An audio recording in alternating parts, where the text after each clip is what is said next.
ரீசெண்டா என்னோட இன்ஸ்டாவை திறந்தாலே ஒரு சீரிஸை பத்தின ஃபீட் தான் வந்துட்டே இருந்துச்சு. ரிவ்யூவர்ஸுமே பாத்தீங்கன்னா நிறைய பேர் பார்த்துட்டு இதை நிறைய பேருக்கு சஜஸ்ட் பண்ணிட்டே இருந்தாங்க. அது வேற ஒன்றும் இல்லை, when life give you tangerines அப்படின்னா என்னன்னா ஒரு மிக்ஸ்டு எமோஷன் தான் லைஃப்ன்றது தான் மீன் பண்ணுது.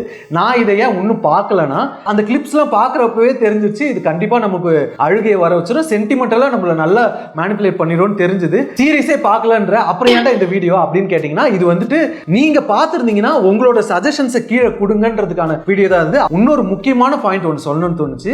நம்ம குரூப்லேயே ஒரு சில ஃப்ரெண்ட்ஸ்லாம் இருப்பாங்க, கொரியன் சீரியஸோட பயங்கர ஃபேனாக இருப்பாங்க. எனக்குமே அந்த மாதிரி நிறைய ஃப்ரெண்ட்ஸ் இருந்தாங்க. நான் வந்துட்டு அவங்க சும்மா ஃபன்னுக்காக ஓடுறதுக்கு என்ன சொல்லுவேன், இன்னும் அவனுக்கு மீச தாடியே இல்லை, பொம்பளை ஆம்பளை டிஃப்ரென்ஸ் இல்லாமல் இருக்காங்க, அந்த மாதிரி சும்மா ஃபன்னுக்காக நம்மளே நிறைய பேர் ஓட்டியிருப்போம். ஆனால் இந்த கிளிப்ஸ்லாம் பார்க்குறப்ப என்ன தோணுச்சுன்னா ஆம்பளைன்றதை ப்ரூவ் பண்ணுறதுக்கு மீச தாடி தான் தேவைன்றதுலாம் ஒன்றும் கிடையாது. நம்ம ஒரு கேர்ளை எப்படி ட்ரீட் பண்ணுறோன்றதுல தான் அவன் ஆம்பளையா இல்லையான்றதே தெரியுதுன்றதை கண்டிப்பாக அந்த ஒரு சில கிளிப்ஸ் எனக்கு ப்ரூவ் பண்ணுச்சு.